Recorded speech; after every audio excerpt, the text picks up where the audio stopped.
Alright, you asked for it, so here it is. I'm going to be doing a detailed ranking of every single season of Power Rangers, and with this being the very first episode of the series, I will of course be starting with Mighty Morphin Power Rangers Season 1. Before we get started, I just wanted everybody to know that I am in fact watching every single episode of Power Rangers when I do this ranking series.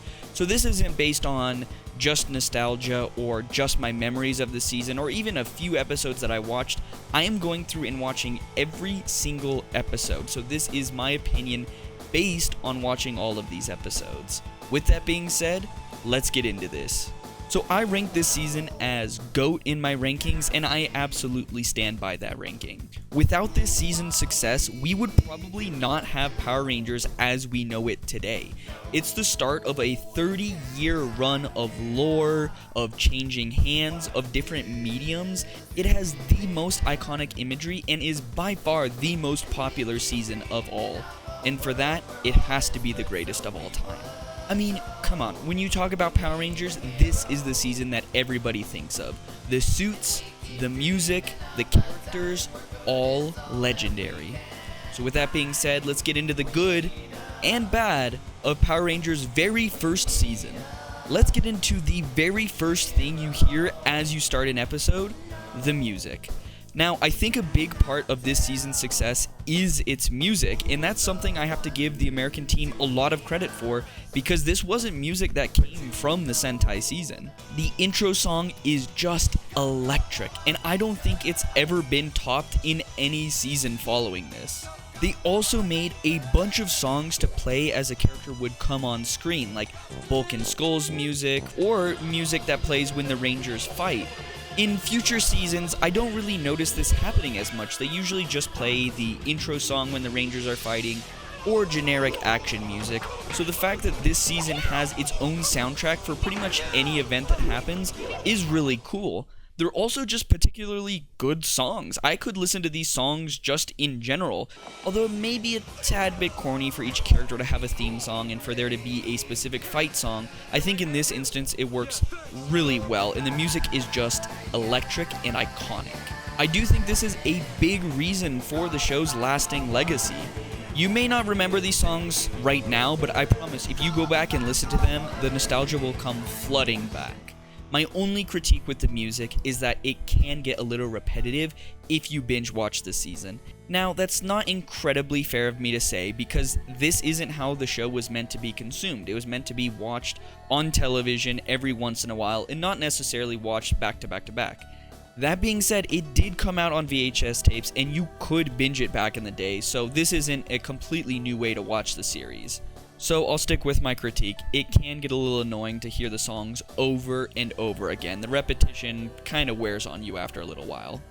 Alright, let's move on to the designs we see in the show. So this is where the American team I think had the least amount of influence, and that may be for the best.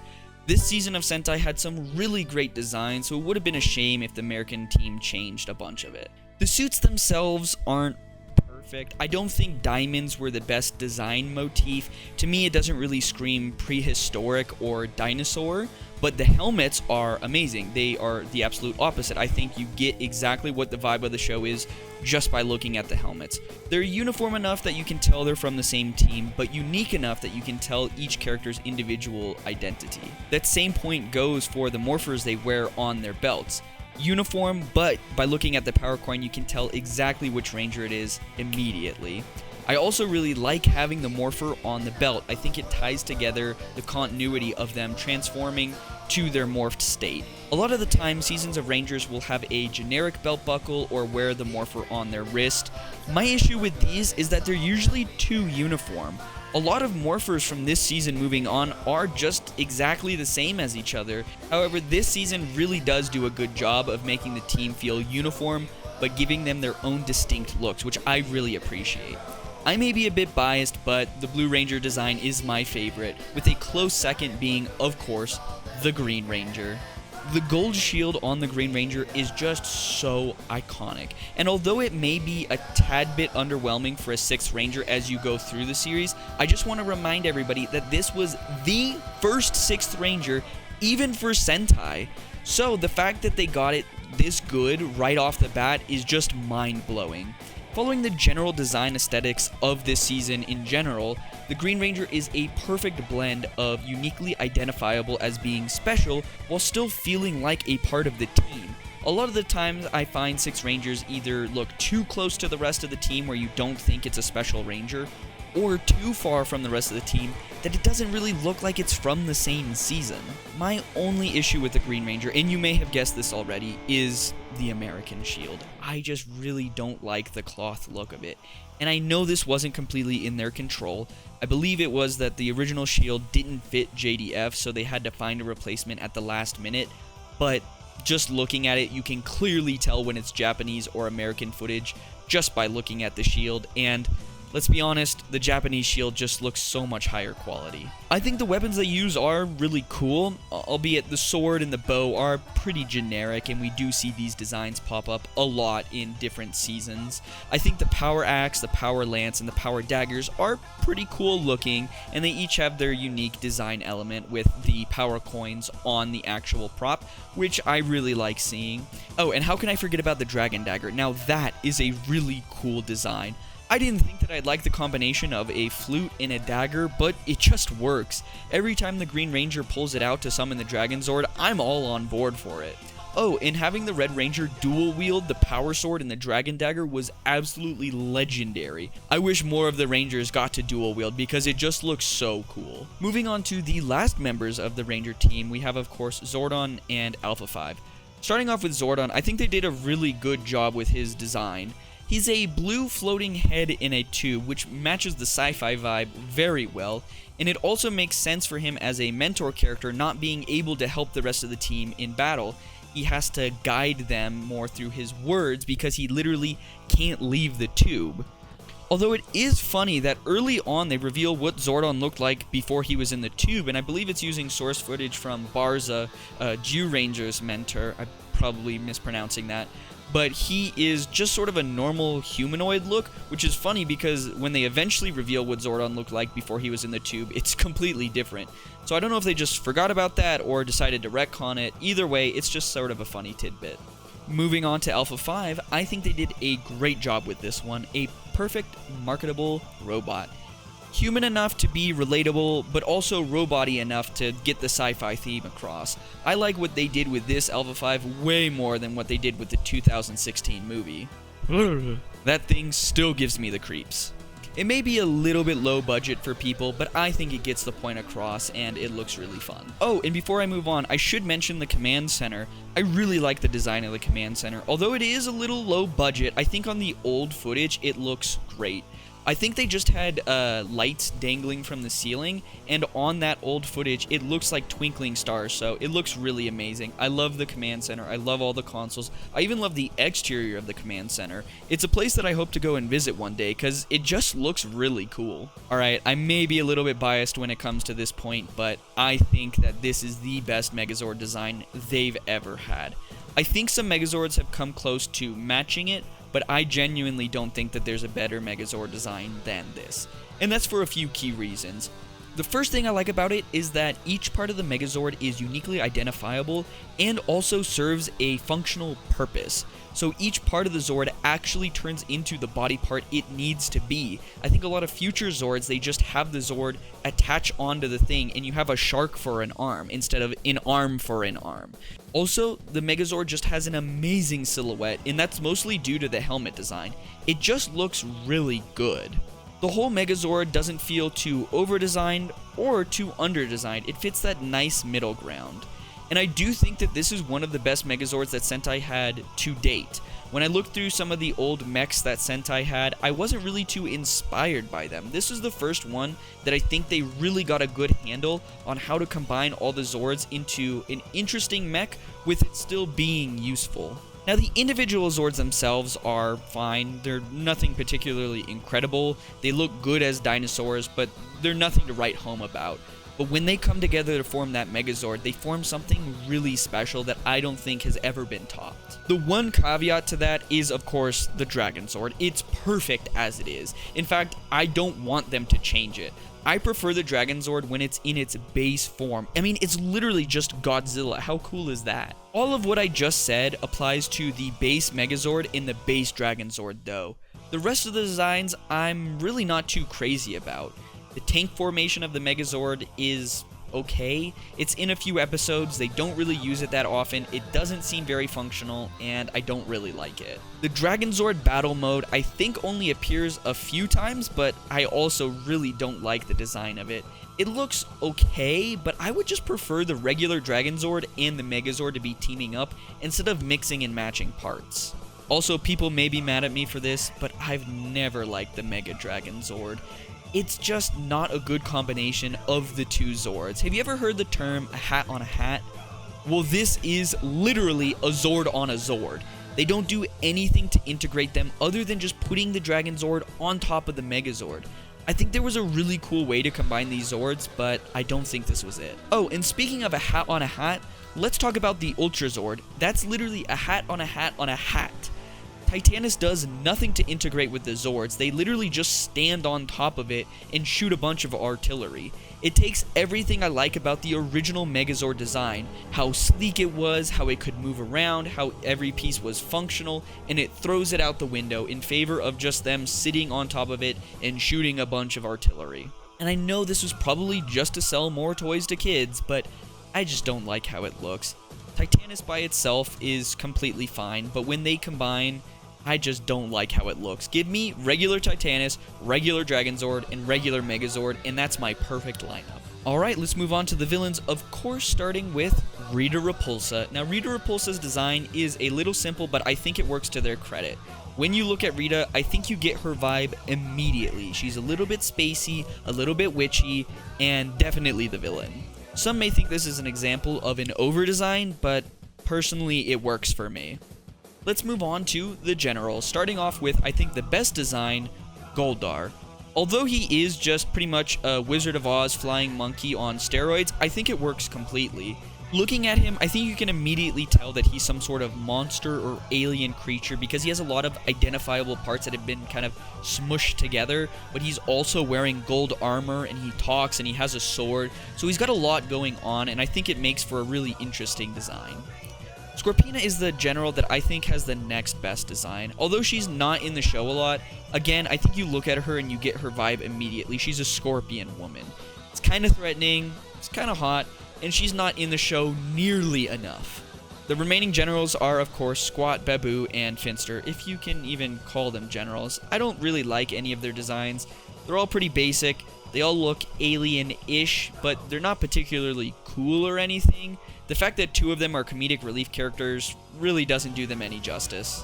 Moving on to the army, the Putties. Now, this design isn't exactly groundbreaking, it's pretty basic, just gray spandex with some designs on it, but I do think that they can be pretty funny every now and then and a little bit goofy, so I like them, but they are by no means the best army that this series has to offer. The monsters were good, but nothing amazing. I think monsters are my blind spot in Power Rangers because I really don't notice them unless they're particularly cool or particularly bad. This season did have a few of those that were really good and a few that were really bad, but honestly, most of them just kind of fell into the middle for me. Some people may say this season has the best monster designs of all time, and if you believe that, more power to you. I've watched a lot of seasons of Power Rangers, and besides a few, most of the monster designs just kind of blended in for me. The one exception to that for me is Pudgy Pig. Now, you will not hear me ever say a bad word about Pudgy Pig. This is my goat. Never talk to me or my son ever again. I'd like to talk now a little bit about the general aesthetic of this show. The American footage really has more of a bright color, sci-fi, teenager drama vibe to it, whereas the Japanese footage has more of a, well, Japanese vibe to it. A lot of big cities, a lot of people, and a very corporate feeling cityscape. You know, a lot of people wearing suits, stuff like that. I didn't notice this as a kid, but as an adult, this really started to clash for me. The Rangers would be hanging out in a brightly lit juice bar wearing very identifiable colors and then immediately go into sort of a washed out cityscape. Now I know this is just a limitation of matching source footage. Now I don't think the Americans should have tried to match the footage one-to-one with the aesthetic, but I just can't help but notice, and it sticks out to me. This is especially apparent when the Rangers fight before they morph. They were filming in California, and anytime they weren't filming in a mountainous area, they were filming in some sort of city park or suburb. Now, I lived in Southern California for many years, and I can tell you I have never once seen a skyscraper that looks even remotely close to one of the ones we see in the Japanese footage. And I know Angel Grove is a fictional city, so it doesn't need to exist in reality, but it just stuck out to me the fact that the Rangers would be fighting in a very suburby area when they're not morphed, and then once they morph, they're suddenly in a cityscape and we never see the suburbs. I don't think it's a big deal, but I just wanted to point it out that it does feel very jarring when they jump from one set piece to another. Before I leave this section, I just want to add in one little tidbit about the American footage wardrobe. I loved it. It was dripping with 90s nostalgia. I mean, we don't see these kinds of outfits anymore, and although some people might find them off-putting, I personally loved them, so A+ for the American wardrobe. Alright, with general designs and aesthetics out of the way, let's get into the characters. Now, I think that all of the Rangers were pretty well cast. And I want to put in a slight disclaimer here. When I talk about characters being cast or their acting skills, I just want to let everybody know that you're not going to be seeing any award-winning performances here, and that's not to their discredit. If you look at any contemporary show around this time period, you are going to get the same quality, and that is perfectly fine to me. I usually don't talk about acting unless I find it particularly better or worse than the seasons around it. I don't think it's fair to compare Mighty Morphin Season 1 to Cosmic Fury in terms of acting. It's just very different times, very different budgets, and very different standards for TV shows. For me, this is the normal level of Power Rangers acting. There may be seasons where I feel like the actors are particularly better, or some seasons where the actors are particularly worse, and I will call that out as I see it. But honestly, if you watch this season, you'll understand the acting style, and if you've watched Power Rangers before, this is the acting style that you're going to get for a majority of the series. Disclaimers aside, let's get back to the characters, starting with who I thought had the strongest performance, Zach. Walter Jones had such a natural charisma when playing this role, and I think Zach is one of my favorite characters upon rewatching. He had a lot of fun with the role, and I think his personality really shined through. I really liked what he did with the character, and I did like Hip Hop Keto. It gave his character just a little bit more personality that some of the other characters didn't have. I also really liked that how through most of the season he's chasing after a girl named Angela who doesn't return his affections for most of the season, and it leads to some really funny moments. Also, he got to wear the Dragon Shield for all of one episode, which is a lot more than the rest of the cast can say. The next character you may have guessed is Billy. Now, I didn't put Billy as my absolute favorite of this season because he really didn't get a lot of time to shine early on, and he was really the butt of a lot of early jokes. A lot of the jokes early on were about him being a nerd and not understanding social cues, which I personally didn't really love. And make no mistake, he is absolutely a genius in this season. He makes a flying car, I believe he makes their communicators, and he makes a ton of other inventions as the season goes on. So he is the brains of the team. And by the end of the season, he does actually get to show off his physique. Now, David Yost was a gymnast, so he had a lot of muscles, but because Billy was the nerd character, they put him in baggy clothing to make him seem like he wasn't very athletic. By the end of the season, they let him wear clothing that actually showed off his muscles, and he looked really buff. Whoever said a nerd can't be buff? Next up for me would be Trini. So Trini fits this interesting role of being smart enough to communicate with Billy and translate for him, but also sporty and athletic to hang out with the rest of the cast. She often fits into a mediator role where she's the constant calming presence of the team that everybody can go to when they need help. Although she doesn't have a ton of character definition, I do think that she's a welcome presence for the team, and I really enjoyed her performance. Kimberly would be next for me.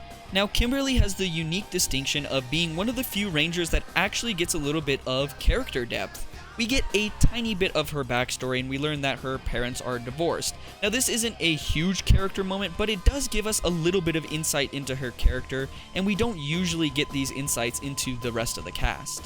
She's the one member of the cast that gets a lot of screen time to air out how she feels about things and how things affect her. A lot of the other characters are just reacting. Tommy and Jason are next for me because they fit a similar role. They're both sort of the leaders that are really good at fighting.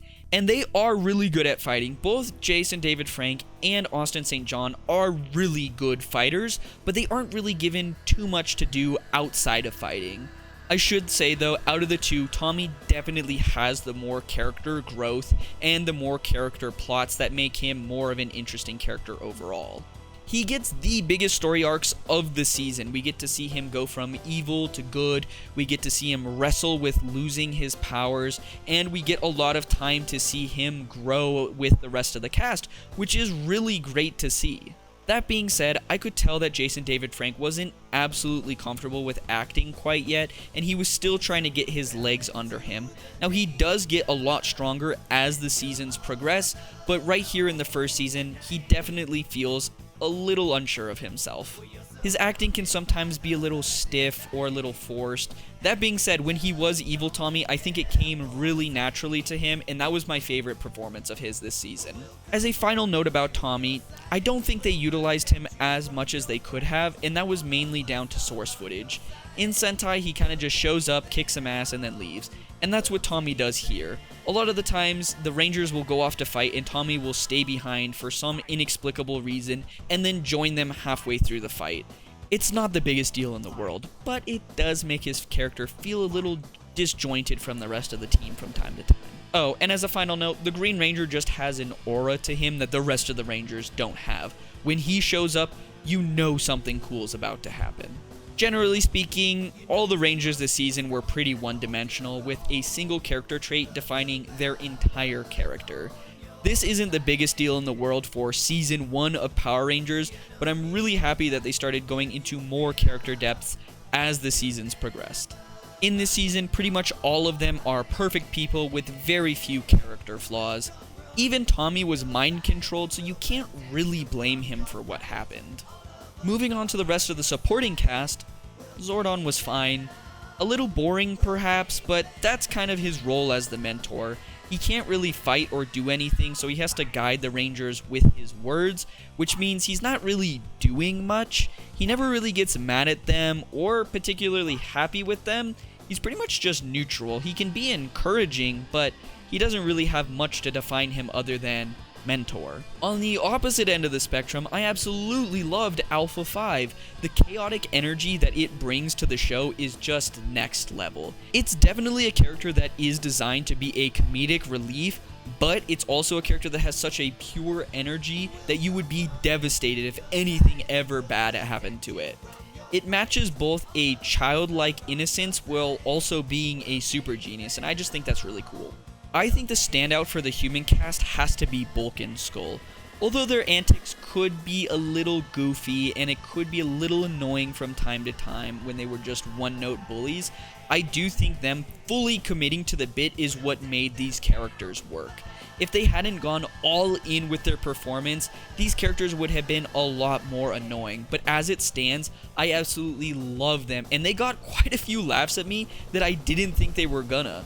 Their physical comedy was really top-notch, and although this isn't the best that Bulk and Skull will eventually be, I do think that they're really good in this season. Moving on to the villains, I found Rita Repulsa to be quite annoying, and that's not necessarily her fault. She is a villain, and she's supposed to be a constant thorn in the Rangers' side, always screaming, but the screaming did just kind of get on my nerves, and I feel so bad for her voice actress because I'm sure she was shredding her vocal cords every single week. She really doesn't do anything much this season other than just being generic evil woman that's trying to stop the Rangers. And the rest of that goes for all of her generals. Her generals really don't do much. Goldar, although he had a peak character moment fighting Jason in the Dark Dimension, never gets that cool ever again. He kind of just becomes a bumbling idiot past that point. Squat and Babu are always bumbling idiots, and they didn't really make me laugh like Bulk and Skull did. and I think that's because they did have to be dubbed and they didn't have the physical humor that Bulk and Skull's actors were afforded. Scorpina is barely in the show and just fights the Rangers every now and then Finster really doesn't do anything than creating monsters. And I feel weird saying that because I really love what they did with Finster in the comics, but none of that is here. He just shows up, says, "Yes, Empress, I will make you a new monster," makes the monster, and that's it. All the monsters and the putties have very little personality, if any. Sometimes they will have a character trait, but honestly, it's nothing to write home about. That's pretty much it for the supporting cast. The only members I didn't mention were the human cast that are in the school, so like the principal and the teacher. You know their vibe right away, they're a principal and a teacher. The one cast member I did want to give a shout out to is Ernie, because I do think that he was a pretty cool also mentor figure for the Rangers in their human lives. He let them hang out at the juice bar, he gave some good advice, he's a chill dude, I'll give him a pass. Oh, and I didn't really know where to add this, but the Power Rangers' parents show up in this season. I don't know if you know this. I feel like it's such a meme that everybody talks about, oh, where are the Power Rangers' parents? Well, they're right there in Season 1, and I don't even really think Rangers' parents really show up as the series progresses, but I do think it's funny that they address that critique in Season 1 of the show. Not really a big deal, but thought I'd bring it up because I think it's pretty funny. So next I'd like to talk about how the episodes function in general. My main issue with this season is how many of the episodes feel interchangeable. There are 60 episodes in this first season and almost all of them follow the same structure. The Power Rangers plot structure is kind of a meme, but it's a meme for a reason. Pretty much every single episode that isn't a multi-parter follows the same structure. They have good moments in there, but generally you're going to see the Rangers have a problem in their ordinary lives. Rita will make a monster that somehow relates to the problem they're having. The Rangers will fight the putty and maybe the monsters outside of their morph. The Rangers will fight the putties and monster inside the morph. The Rangers will beat the monster will grow, the Rangers will fight the monster in the Megazord, they'll beat the monster, and somehow that will lead to a resolution of their issue that they were having in the beginning of the episode. Now, not every episode follows that structure to a T, but you'll find more often than not that episodes do start to kind of align to that story structure. There was usually a moral of the story at each end of the episode, and I think this comes down to the fact that the show was pretty violent, and the network probably wanted a moral to put on there so they could tell the parents, hey, this show isn't just violence, it's teaching your kids good values too. It's fine for the time, but it does get a little annoying after a while. As you're watching these episodes, you'll probably notice that the Rangers are getting beat up quite often, more than I remembered. In fact, it was enough that I wrote it down in my notes. Wow, the Rangers are often on their backs physically. Of course they beat up the putties, but when it comes to the monsters, they get absolutely bodied in pretty much every single episode. It's not something that I really remembered. Oh, and get ready to see a lot of reused footage, like a lot. It's probably a fourth of each episode. And I'm not talking about Japanese footage that's been adapted, that's probably about like 50% of each episode. I'm talking about clips that they replay every single episode. That's stuff like the morphing, the Zords combining, the Zord changing forms. These kinds of things get reused in every single episode, and if you're binging this series, you're going to be hearing and seeing a lot of the same sequences, and it can kind of get tempting to just skip through those parts. I didn't, but I wouldn't blame you if you did. And I know this is a cost-cutting measure to maximize the amount of footage they had, but let me tell you, it started to get old. And speaking of Japanese footage, they really tried their best to match the Japanese footage where they could. It came to the point where anytime I saw a character or a prop that seemed wildly out of place, it was because they were trying to match something that was happening in the Sentai footage. I remember one episode in particular where there was a girl who had a very odd outfit and haircut for America, and I was wondering why that was the case until I saw a Sentai monster pick her up, and it was very clearly a Japanese girl, and I was like, oh, clearly they're just trying to match the source footage. So sometimes when they do that, it can feel a little out of place with the rest of the aesthetic. Generally speaking, in Season 1, they had a habit of just kind of throwing plot points out there when they needed it, and not really thinking about the ramifications. Not that they had to, that's a very common practice for TV shows, but things that are still being explored to this day, like the Morphin Grid and the Morphin Masters and alternate dimensions, are all here present in Season 1 as kind of throwaway lines. Like, the Morphin Grid is explained to just be where they got their energy, but it doesn't really go in further than that. The Morphin Masters are just some guys on a beach with eggs. Why are they there? Why do they have power eggs? Who knows? We just needed to match the Japanese footage, and we just gave them a fun name that relates to the title. In alternate dimensions, oh, we want to have them fight in someplace cool, but we don't really want to explain where they are, so we'll just call it an alternate dimension and leave it there. I think I'm being a little too harsh with this point because I really don't think the writers did anything wrong by doing this. I just think it's really funny that a lot of these concepts are still being explored to this day in different mediums, and they just started with a throwaway line that the writers thought, hey, this could be cool. I think this season starts really strong, but by the end it kind of hits a lull. Generally, any multi-parter is worth the watch, but every episode past episode 30, barring a few standouts like I think it was the Mighty Morphin Mutant Rangers, I think are just the same episode over and over. That doesn't mean you can't watch them, but I think you'll notice everything past episode 30 just kind of starts to retread concepts they've already done, or is just a generic monster of the week and it doesn't really add anything new to the series. There are a few episodes in here that focus on a specific ranger that I really like, but generally those are pretty few and far between. Also, it's odd how this season ended without any finale at all. It really just ends. It's like they didn't want the hype train of Season 1 to end, and they wanted Season 2 Episode 1 to just feel like another episode in the chain to not lose any hype over Power Rangers. It's like they didn't want kids to feel like there was going to be a big break in the show, so Season 1 just kind of ends. There's no big conclusion, there's nothing learned, the Rangers just continue on with their day. And it's odd because I do feel like there are episodes in here that feel like a finale to a season, so I'm not sure why they aired it in the order that they did, because as it stands, it just kind of ends.